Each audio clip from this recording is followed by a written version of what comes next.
ప్రభునామమునకు మహిమ కలుగును గాక.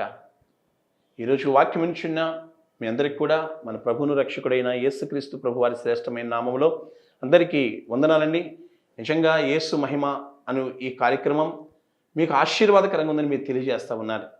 ప్రభుని స్తుతిస్తూ ఉన్నాను. ప్రియ బిడ్డలారా, జీసస్ గ్లోరీ మినిస్ట్రీ ద్వారా అందింపబడుతున్న ఈ వర్తమానాల కొరకు ప్రార్థన చేయటం మర్చిపోవద్దు. అలాగే ప్రభు సేవకుడైన నా కొరకు, భూమి మీద ఉన్న దైవజనులందరి కొరకు, స్థానిక సంఘాలన్నీ కూడా దేవుని మహిమను చూపించే సంఘాలుగా, దేవుని యొక్క వాక్యాన్ని అనేకులకు అందించే సంఘాలుగా, అంతేకాదు క్రీస్తు ప్రేమను చూపించే సంఘాలుగా ఉండాలని, మరి భూమి మీద ఉన్న సంఘం అంతటి కొరకు ప్రార్థన చేయాలని ప్రేమతో జ్ఞాపకం చేస్తున్నాను. దేవునికి స్తోత్రం. ఈ సమయంలో హెబ్రీ పత్రిక 1వ అధ్యాయము 3వ వచనం, ఆయన దేవుని మహిమ యొక్క తేజస్సును, ఆయన తత్వం యొక్క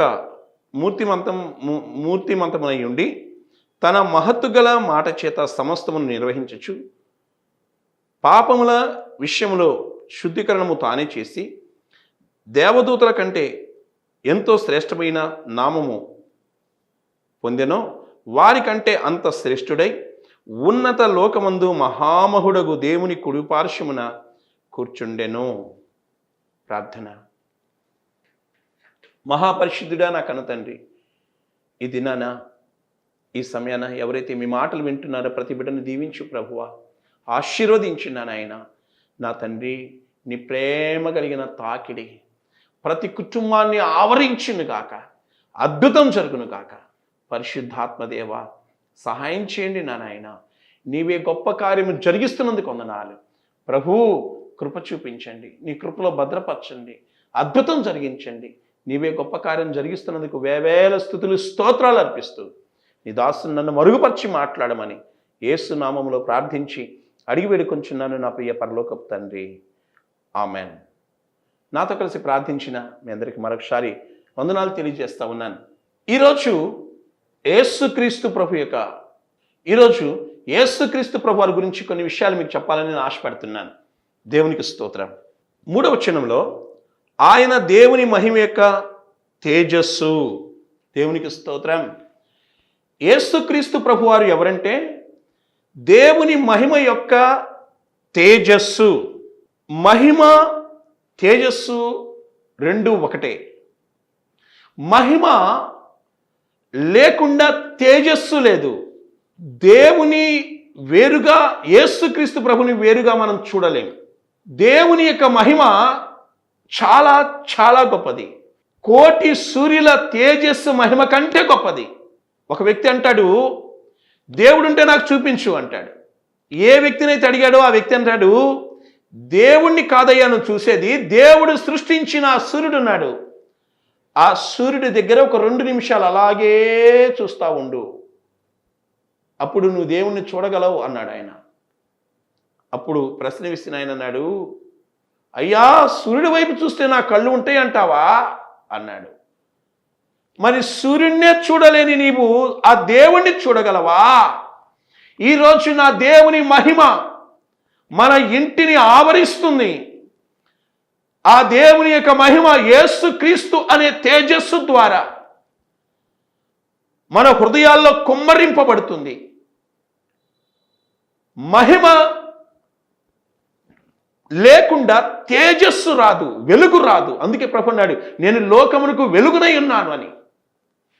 యేసుక్రీస్తు ప్రభుని ఎవరైతే వెంబడిస్తారో, యేసు ప్రభు మాటలు ఎవరైతే వింటారో వారు చీకటిలో నడవక జీవపు వెలుగు కలిగి ఉంటారు. దేవునికి స్తోత్రం. యేసుక్రీస్తు ప్రభు జీవపు వెలుగు. యేసయ్యలో జీవమున్నది. యేసయ్య వెలుగై ఉన్నాడు, యేసయ్య జీవమై ఉన్నాడు. ఆ జీవము మనల్ని జీవింప చేసే జీవము. దేవునికి స్తోత్రం. యేసుక్రీస్తు ప్రభును ఒక వ్యక్తి వెంబడించేటప్పుడు, వెలుగులో నడిచేటప్పుడు ఆ వ్యక్తి చీకట్లో ఉన్నాడా, వెలుగులో ఉన్నాడా అని అర్థమైపోతుంది. మా మట్టుకు మేము ప్రభులోకి వచ్చిన తర్వాత, ప్రభుని నమ్మక ముందు ఎంత చీకటిలో ఉన్నామో, ఎంత వ్యర్థమైన క్రియలు చేశామో, ఇప్పుడు తెలుసుకున్న తర్వాత ఎంత సమయం వృధా చేశామో అనిపిస్తుంది.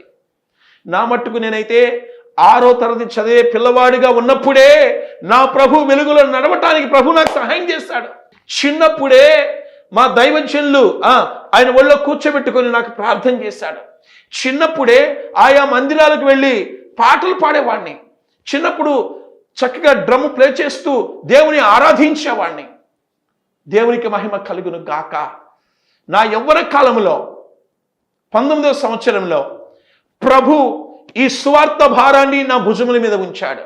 నా కుమారుడా, నువ్వు నా సేవ చెయ్యాలి అని అద్భుతకరంగా నా ప్రభు లేవనెత్తాడు.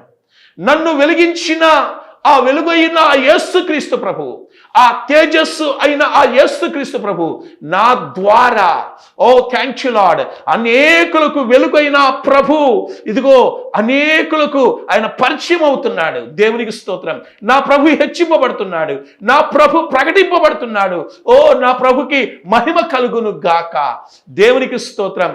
పరమ తండ్రి, నీకు మహిమకరంగా, అనేకులకు ఆశీర్వాదకరంగా నన్ను చేసినందుకు మీకు స్తోత్రం. Thank you Holi spirit. Yesukristu ప్రభు వెలుగై ఉన్న దేవుడు. ఎవరైతే ఆయన వెంబడిస్తారో చీకటి క్రియలను అంటారో, మోసపు క్రియలను చెయ్యరు, పాపపు క్రియలు అంతగా ప్రేమించరు, పాపం అంటే అసహించుకుంటారు. వెలుగులో మనం నడుస్తున్నప్పుడు ఎక్కడ ఏముందో మనకు అర్థమవుతుంది. చీకట్లో ఉన్నప్పుడు ఏం సర్దుకోలేదో వెలుగులో ఉన్నప్పుడు అన్నీ సర్ది పెట్టుకుంటాం. మన ఆత్మను, మన మనస్సును, మన తలంపులను, మన బుద్ధిని, మన జీవితాన్ని, మన బ్రతుకును, మన నడకను, మన పడకను ప్రభుకు ఇష్టంగా మలుచుకుంటాం. కారణం వెలుగులో నడిచేవారం కనుక. దేవునికి స్తోత్రం. కాబట్టి యేసుక్రీస్తు ప్రభు వారు ఏమై ఉన్నారంటే దేవుని మహిమ యొక్క తేజస్సు అయి ఉన్నాడు. దేవునికి స్తోత్రం. ఇప్పుడు మనం ప్రభుని ఏమని కీర్తించవచ్చు? దేవుని మహిమ యొక్క తేజస్సు అయిన యేసుక్రీస్తు ప్రభు, మీకే స్తోత్రమయ్యా. Thank you lord. యేసుక్రీస్తు ప్రభుని కొంతమంది తక్కువ అంచనా వేసి మాట్లాడుతున్నప్పుడు బాధ వేస్తుంది. యేసుక్రీస్తు ప్రభు గురించి అలాంటి వ్యక్తులకు తెలియదు. అలాంటి వ్యక్తులు ఖచ్చితంగా ప్రభుని అర్థం చేసుకుంటారు. ఏ నోరైతే ప్రభుని వ్యతిరేకిస్తుందో అదే నోరు ఆ ప్రభుని కీర్తించే రోజు రాబోతుంది. యేసుక్రీస్తు ప్రభు యొక్క ఆ ఒక పేరు అంటే సర్వ సృష్టి గడగడలాడుతుంది. యేసుక్రీస్తు ప్రభు చాలా గొప్ప దేవుడు, చాలా గొప్పవాడు. ఆయన బిడ్డలుగా జీవించటం నిజంగా మన జీవిత ధన్యత. ఆయన సేవ చేయటం ఇది గొప్ప భాగ్యం. యేసు ప్రభు పిల్లలు, యేసు ప్రభు సేవకులు అని అనిపించుకోవటం నిజంగా ఆ ప్రభు చూపిన ఆ దయా సంకల్పం, ఆయన కరుణ, ఆయన దయలో ఈరోజు మనల్ని ఉంచాడు. దేవునికి మహిమ కలుగును కాక. హల్లెలూయా. దేవుని యొక్క మహిమ యొక్క తేజస్సు అయిన యేసుక్రీస్తు ప్రభు వెలుగులో అనేకులు నడవబోతున్నారు. ఇప్పటికీ గొప్పవారిని, ఘనులను, పేదవారిని, దిక్కులేని వారిని, దరిద్రులను, అనాథులను నా ప్రభు ఆయన వెలుగులో నడిపిస్తూ ఉన్నాడు. ఇంకా ఆయన వెలుగు అనేకులకు థ్యాంక్ యూ లార్డ్ కనబడబోతుంది. Thank you Holi Spirit. ఈరోజు ఒక వ్యక్తి వాక్యం వింటా ఉన్నాడు. ఓ ఈ వాక్యం వింటుండగానే నీకు కోపం పుడుతుంది సహోదరుడా. ప్రభు ప్రేమ ఇదిగో నిన్ను దర్శిస్తుంది. ఓ రిషాకారా బాబా, వెలుగైన ప్రభు నిన్ను ఆవరిస్తున్నాడు. ఓ అపవాది నీ జీవితాన్ని ఆ పతన స్థితిలోకి తీసుకెళ్లాలని చూస్తున్నాడు, నిన్ను ఇబ్బంది పెట్టాలని చూస్తున్నాడు. ఇదిగో అపవాది సాధనంగా ఉన్న నిన్ను నా ప్రభు ప్రేమ చేత, నా ప్రభు తేజస్సు చేత, నా ప్రభు వెలుగు చేత ఇప్పుడే నిన్ను పట్టుకుంటున్నాడు. నీవు గొప్ప సాక్షిగా ఉండబోతున్నావు. ఇప్పుడు ఎంత కోపంతో రగిలిపోతున్నావో అంత దీనుడుగా నా ప్రభు సేవను ప్రకటించబోతున్నావు. ఇది నా దేవుని యొక్క మాట. Thank you Holi Spirit, thank you Lord, hallelujah. ఒక వ్యక్తి మంచం మీద ఉండి వాక్యం వింటా ఉన్నాడు. హల్లెలూయా, ప్రభు నిన్ను తాకుతున్నాడు. సహోదరి సహోదరులారా, ఎవరైతే మంచాల మీద ఉన్నారో నా ప్రభు మిమ్మల్ని దర్శిస్తున్నాడు, నా ప్రభు మిమ్మల్ని దర్శిస్తున్నాడు, దీవిస్తున్నాడు, అద్భుతం చేయబోతున్నాడు. ఆయన వెలుగులో మీరు నడవబోతున్నారా? ఈరోజు ప్రభుని అడగండి, ప్రభువా, దేవుని మహిమ యొక్క తేజస్సు అయిన యేసుక్రీస్తు, నీ తేజస్సులో మమ్మల్ని నడిపించుకో బాబు అని అడగండి. నా ప్రభు మిమ్మల్ని గొప్పగా దీవించి విడిపించి గొప్ప చేయబోతున్నాడు. ఇప్పుడే మీ దేహాలలో గొప్ప అద్భుతాలు జరగబోతున్నాయి, ఆశ్చర్యకార్యాలు జరగబోతున్నాయి. Thank you Holi Spirit. ప్రభు కార్యం చేయబోతున్నాడు. నిజంగా యేసుక్రీస్తు ప్రభు ఈరోజు ఇదిగో మన ఇంటికి వచ్చాడు, మీ ఇంటికి వచ్చాడు. నువ్వు ఎక్కడి నుండి వాక్యం వింటున్నా, ఇదిగో దేవుని యొక్క ఆ ఒక తేజస్సు, దేవుని యొక్క మహిమ ఇదిగో మీ మీద పడుతున్నప్పుడు ఆ దురాత్మ శక్తులు కాలిపోతున్నాయి, ఆ సాతాను శక్తులు కాలిపోతున్నాయి, ఆ మాంత్రిక శక్తులు కాలిపోతున్నాయి, ఆ భ్రష్టాత్మ, ఆ వెలుగు ఆత్మ, ఆ మాంత్రిక ఆత్మ, ఆ చీకటి శక్తులు, అలాగే చెడు వాటి వైపు నడిపించే ఆ చెడ్డ ఆత్మలన్నీ తగలబడిపోతున్నాయి. యేసుక్రీస్తు ప్రభు యొక్క ఆ తేజస్సు. దేవునికి స్తోత్రం. హెబ్రీ పత్రిక 1:4 ఆయన తత్వము యొక్క మూర్తి మంతమునై యుండి, అనగా యేసుక్రీస్తు ప్రభు యొక్క తత్వం, యేసు ప్రభు యొక్క ఆ ఒక స్వారూప్యం, దేవుని యొక్క స్వారూప్యము, యేసుక్రీస్తు ప్రభు యొక్క స్వారూప్యము ఒకటిగానే కనబడుతుంది. దేవుణ్ణి వేరుగా, యేసు ప్రభుని వేరుగా మనం చూడలేం. ఒకసారి యోహాను సువార్త తీయండి, 1:1. ఆదియందు వాక్యము ఉండెను, వాక్యము దేవుని యొద్ద ఉండెను, వాక్యము దేవుడై ఉండెను. 14 ఆ వాక్యము శరీరధారి అయి కృప సత్య సంపూర్ణుడిగా మన మధ్య నివసించెను. దేవునికి స్తోత్రం. వాక్యము దేవుడై ఉన్నాడు, వాక్యము దేవుని యొద్ద ఉన్నాడు, వాక్యమే దేవుడై ఉన్నాడు. వాక్యమై ఉన్న దేవుడు 14 ఆ వాక్యము శరీరధారి అయి ఈ లోకానికి వచ్చింది ఎవరంటే ప్రభు అయిన యేసుక్రీస్తు. యేసుక్రీస్తు ప్రభు యొక్క ఆ ఒక పర్సనాలిటీ లేక ఆయన స్వారూప్యం చాలా గొప్పది. ఈ మధ్య ఒక వ్యక్తి అన్నాడు, దేవుడు ఎంత ఉంటాడయ్యా అంటే, ఆయన అనంతుడు. ఎంత ఉంటాడో ఎవరు చెప్పలేము, అనంతుడు. దేవుడు ఎక్కడుంటాడయ్యా? ఆయన పరలోకములో ఉండి, ఆయన పరలోకము నుండి తన ఆత్మ కార్యాన్ని భూమి మీద జరిగిస్తూ ఉన్నాడు. తన ఆత్మ ద్వారా పరిశుద్ధాత్మ దేవుడు సేవకులకు సహాయం చేస్తూ ఉన్నాడు, సహకరిస్తున్నాడు. నాలాంటి దైవజనులకు పరిశుద్ధాత్మ దేవుడు సహాయం చేస్తున్నాడు. పరిశుద్ధాత్మ దేవుని సహాయం లేకపోతే ఈ పరిచర్య చేయలేము. ప్రభు యొక్క ఆత్మ సహాయం లేకపోతే అద్భుతాలు జరగవు, ఆశ్చర్యకార్యాలు జరగవు. ఇప్పుడు చూడండి, ఎన్ని దయ్యాలు తగలబడిపోతున్నాయో. ఇది ఎవరి ద్వారా? పాస్టర్ గారు నేను కాదు, నా వల్ల కాదు. దేవుని ఆత్మ కార్యము, దేవుని ఆత్మ కార్యము. వాక్యమైన దేవుడు ఆత్మస్వరూపిగా మన గృహాలను దర్శిస్తూ ఉన్నప్పుడు ఆత్మ దేవుడు, ఆత్మ వెలుగు, ఆత్మ జీవం, ఆత్మ ప్రభు, ఆత్మ మహిమ. Thank you Holi Spirit. మహిమై, వాక్యమై, ప్రభువై, బలమై, శక్తి అయి, జీవమై మన ఇంటిలో సంచరిస్తూ ఉండగా, ఆయన అధికారము పనిచేస్తుండగా దయ్యాలు చూడండి ఎలా కాలిపోతున్నాయో, పిచ్చి పిచ్చి దయ్యాలు. దేవునికి మహిమ కలుగును గాక. ఈరోజు నా ప్రభు ఎవరంటే, వాక్యమై ఉన్న దేవుడు. ఎక్కడైతే ఇద్దరు ముగ్గురు కూడి ఉంటారో వారి మధ్యలో ఉంటానన్నాడు. అవును, ఇప్పుడు మన మధ్యలో ప్రభు ఉన్నాడు. దేవునికి స్తోత్రం. ఆయన ఎలా ఉంటాడు అంటే ఆయన జీవమై ఉన్నాడు, ఆయన వెలుగై ఉన్నాడు, ఆయన సజీవుడై ఉన్నాడు, ఆయన ప్రేమై ఉన్నాడు, ఆయన వాక్యమై ఉన్నాడు, ఆయన ఆత్మై ఉన్నాడు. దేవునికి స్తోత్రం. ఎబ్రీ పత్రిక 1:4 ఇంకొక మాట ఉంది. తన మహత్తు గల మాట చేత సమస్తమును నిర్వహించుచు. దేవునికి స్తోత్రం. యేసుక్రీస్తు ప్రభు వారు ఇంకోటి ఏం చేశారంటే తన మహత్తు గల మాట చేత సమస్తాన్ని నిర్వహిస్తున్నాడు. హల్లెలూయా. ఆయన మాట చేతనే ఈ సృష్టి అంతా నిర్మింపబడింది.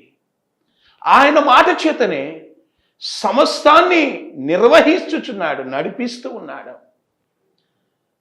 భూమి ఎస్ తండ్రి, ఆకాశం ప్రభువా, ఏమిటి ప్రభువా చిత్తగించు. ఎస్, ఆకాశము ఆయనకు భయపడుతుంది, భూమి ఆయనకు భయపడుతుంది, సమస్తము ఆయనకు లోబడుతుంది. కానీ ఈ మనిషి మాత్రం దేవునికి తిరుగుబాటు చేస్తానే ఉన్నాడండి. ఇంకొకటి, మనిషి దేవునికి తిరుగుబాటు చేస్తున్నప్పటికీ కూడా ఈ అల్పి అయినా ఈ సొలిపి అయిన ఈ మనిషి అంటే దేవునికి ఎంత ప్రేమండి. ఆ ప్రేమతోనే ఆ మహత్తు కలిగిన ఆ సృష్టిని సృష్టించిన ఆయన మాట ఇంకా ఇంకా బ్రతికి ఉన్నది, ఎప్పుడు బ్రతికి ఉంటుంది. ఆ మాటను ఈరోజు నీ దగ్గరికి వస్తున్నాడు. ఎందుకు తెలుసా? నిన్ను కూడా ఒక సృష్టిగా చేయాలని. క్రీస్తునందు ఉన్నవారు నూతన సృష్టి అని దేవుని వాక్యం సెలవిస్తుంది. యేసు క్రీస్తు ప్రభునందు ఎవరైతే ఉంటారో వారి మాట మారిపోతుంది, వాళ్ళ హృదయం మారిపోతుంది, వాళ్ళ మనసు మారిపోతుంది, వాళ్ళ జీవితం మారిపోతుంది, వాళ్ళ చూపు నడకంతా నూతనంగా మార్చబడుతుంది. ఇది వాక్యానుసారం. కానీ ఈరోజు ప్రభుని నమ్ముకుంటున్నారు చాలామంది, కానీ వాళ్ళలో నూతన జీవితం కనబట్ల. అదే బాధ. ఒక నూతన జీవితం నీలో గనక కనబడగలిగితే నువ్వు క్రీస్తు గురించి గొప్పగా సాక్ష్యం చెప్తావు. నా జీవితం మారిపోయింది అయ్యా చూడు. ప్రార్థనకి వెళ్తున్నారు, మందిరానికి వెళ్తున్నారు, కానీ ఇంకా జీవితం సరిగ్గా మార్పు చెందని బిడ్డలారా, యేసయ్య మాట, మహత్తు కలిగిన ఆయన మాట నువ్వు ఎంత కఠినమైన వ్యక్తి అయినా నిన్ను మార్చివేస్తుంది. ఆయన మాట అద్భుతం చేస్తుంది. నీ గుండె రాయిలాగైనా దాన్ని పగలగొట్టే సుత్తే లాంటిది నా దేవుని వాక్యం. ఈరోజు నీ ఇంట్లోకి వస్తుంది. వాక్యం ఎవరో కాదు, మహత్తు కలిగిన దేవుని మాట ఎవరో కాదు, ప్రభువుని యేసుక్రీస్తు. దేవునికి స్తోత్రం. అదే హెబ్రీ పత్రిక 4:4 ఇలా ఉంది. పాపముల విషయంలో శుద్ధీకరణము తానే చేసి. ఆయన ఎన్ని పనులు చేశాడండి ఇప్పటికీ? దేవుడు యేసు ప్రభు వారు గురించి మనం ఏం నేర్చుకున్నాం? దేవుని మహిమ యొక్క తేజస్సు. రెండోది ఆయన పర్సనాలిటీ, ఆయన స్వరూపం. మూడోది మహత్తు కలిగిన దేవుని మాట. నాలుగోది పాపముల విషయమై శుద్ధీకరణము తానే చేసి. ఏ విషయమై? పాపముల విషయమై శుద్ధీకరణ తానే చేసి. పాపము ఎంత ఘోరమైందంటే, పాపపు సమస్య ఎంత జటిలమైందంటే దేవుడే దిగి రావాల్సి వచ్చింది, ప్రభువే దిగి రావాల్సి వచ్చింది. పాపపు సమస్యను తీసివేసేవాడు ప్రపంచంలో ఎవ్వరూ లేరు. ఏ మందుల షాప్ దగ్గరికి వెళ్ళి యా పాపానికి మందు ఏమైనా ఇస్తావా అంటే, పాపానికి మందు ఎక్కడ దగ్గర, దేవుడి దగ్గర పో అంటారు వాడు. పాపానికి మందు మనుషుల దగ్గర లేదు. ఒక ఆయన దైవజనుడు నా చిన్ననాట ఒక పాట పాడేవాడు. పాప రోగానికి మందు మీరు పరిగెత్తి తినకుంటే దొరకదు ఇంకా ముందు, పాప రోగానికి మందు అని పాడేవారు. యేసుక్రీస్తు ప్రభు యొక్క రక్తం ద్వారా మనల్ని యేసయ్య ఏం చేశాడంటే శుద్ధీకరించాడు. ఎంత ఘోర పాపైనా యేసయ్య రక్తం దగ్గరకు వచ్చేస్తే ఆ రక్తం ఏం చేస్తుందంటే మనకు కడిగి వేస్తుంది, శుద్ధీకరణ జరుగుతుంది. మనశ్శాంతి కలుగుతుంది, ఆత్మరక్షణ కలుగుతుంది, పాపక్షమాపణ కలుగుతుంది. నేను దేవుని బిడ్డను అనే ఒక నిశ్చయిత మనలోకి వస్తుంది. పాపముల విషయమై ప్రాణం పెట్టిన దేవుడు యేసు ప్రభువారు, పాపుల విషయమై దృష్టి పెట్టిన వాడు యేసు ప్రభువారు. యేసుక్రీస్తు ప్రభువు సృష్టిని సృష్టించినప్పుడు ఉన్నాడు, సృష్టిని నడిపిస్తున్నవాడు ఇప్పుడు కూడా ఇదిగో మన ఇంటిలోకి వచ్చాడు. అయితే ఆయన ఆత్మ అయి ఉన్నాడు, మనము మనుషులమై ఉన్నాము. ఆయన పరిధి దేవుడు కదండి, గొప్పవాడు కదా, మనం మనుషులం. కానీ మనిషి ఏమన్నా అంటే నాకు కనబట్టలేదు కాబట్టి లేదు. ఎలా చెప్పగలను? కొన్ని చూడవచ్చు, కొన్ని చూడకూడదు, కొన్ని నిదానంగా చూడొచ్చు, కొన్ని చూడలేము. ఎప్పుడు చూడలేము. కానీ యేసుక్రీస్తు ప్రభువును మాత్రం ఆయన వచ్చినప్పుడు మనం చూస్తాం. ఆయన దగ్గరతో ఆయన రెండో రాకడలో మనం తీసుకుని వెళ్ళినప్పుడు ఆయనతోనే ఉంటాం. మన ఆత్మ ప్రభుతో కూడా ఉంటుంది. దేవునికి స్తోత్రం. ఇప్పుడు ఆయన మనతో కూడా ఉన్నాడు. దేవునికి మహిమ కలుగును కాక. Thank you Holi spirit. Yesukristu రక్తమే ఈరోజు నన్ను శుద్ధీకరించి ఆయన బిడ్డగా నిలిపింది. నిన్ను కూడా యేసుక్రీస్తు ప్రభు రక్తమే శుద్ధీకరిస్తుంది. దేవునికి మహిమ కలుగును కాక. హల్లెలూయా. అంతేకాదు, ఉన్నత లోకమందు మహామహుడగు దేవుని కుడి పార్శ్వమున కూర్చుండెను. మహామహుడగు దేవుని కుడి పార్శ్వమున కూర్చున్నాడు. బైబిల్ ఒక మాట రాయబడింది, తండ్రి కుమారుని ప్రేమించను కనుక సమస్తము ఆయనకు అప్పగించాను. ఈరోజు యేసుక్రీస్తు ప్రభు చేతిలో సమస్తం ఉంది. రక్షించేవాడి లోకానికి ఆయనే, పరలోకానికి చేర్చేవాడు ఆయనే, అంధకార దుష్ట మాంత్రిక అపవాది శక్తుల నుండి కాపాడేది ఆయనే, పాపం నుండి కాపాడేది ఆయనే, రోగం నుండి కాపాడేది ఆయనే, నరకం నుండి కాపాడేది ఆయనే. ఇది సత్యం అండి, ఇది సత్యం. సత్యం కలిగిన ఈ మాటలు మన ఇంటిలోకి రావటం మనకు ఆశీర్వాదం. యేసుక్రీస్తు ప్రభు గొప్పవాడు, ఆయన మహిమ కలిగిన మహాదేవుడు, ఆయన అనంతుడు. ఆయన ఒక మాట మాట్లాడితే చాలు నీ జీవితంలో ఒక అద్భుతం జరుగుతుంది. ఈరోజు ప్రభు నీతో మాట్లాడుతున్నాడు. ఉన్న చోటనే ఉన్న పాటనే నీ జీవితాన్ని ప్రభుకు సమర్పిస్తావా సహోదరుడా? మీకు ఒక మాట చెప్పి నేను ముగిస్తాను. ఇద్దరు వ్యక్తులు గొడవాడి కోపంలో ఒక వ్యక్తిని కొట్టేసారి చనిపోయాడు. అయితే కొట్టిన వ్యక్తిని తీసుకెళ్లి జైల్లో వేశారు. మరి జడ్జి గారు మరణశిక్ష విధించారు, ఉరిశిక్ష విధించారు. అయితే గ్రామ ప్రజలందరూ వెళ్ళి, అయ్యో మరి ఈ వ్యక్తికి యవనస్తుడు కదా, రాష్ట్రపతి గారి దగ్గర వెళ్దామని రాష్ట్రపతి గారి దగ్గర వెళ్ళి క్షమాపణ లెటర్ తీసుకొచ్చారు. జడ్జి గారు పరుగున వస్తున్నాడు. వచ్చి, అయ్యా బాబు ఇదిగో లెటరు అని పరిగెత్తుకుంటూ వస్తూ ఉంటే లోపల జైల్లో ఉన్న యవనస్తుడు జడ్జి గారిని అసహించుకుంటున్నాడు.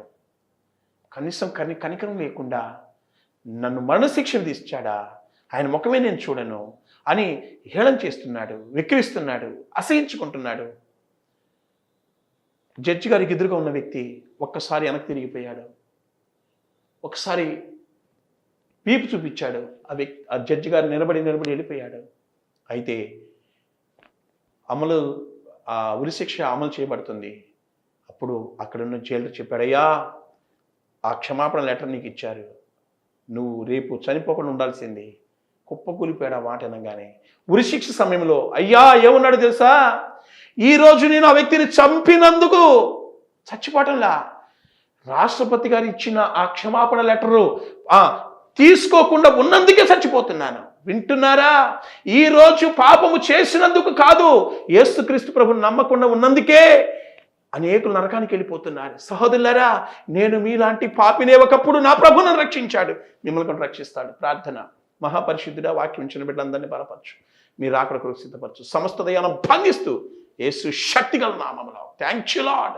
ఈ వాక్యం వినుచున్న ప్రతి బిడ్డను రక్షించి మీ సాక్షిగా వాడుకున్నామని టీవీ పరిచయ కొరకు ఎవరైతే ఆర్థికంగా అయ్యా వారి కానుకలు విత్తి సహకరించారో, ప్రార్థన చేస్తున్నారో ప్రతి బిడ్డను బలపరచమని యేసు నామంలో ప్రార్థిస్తున్నాము తండ్రి.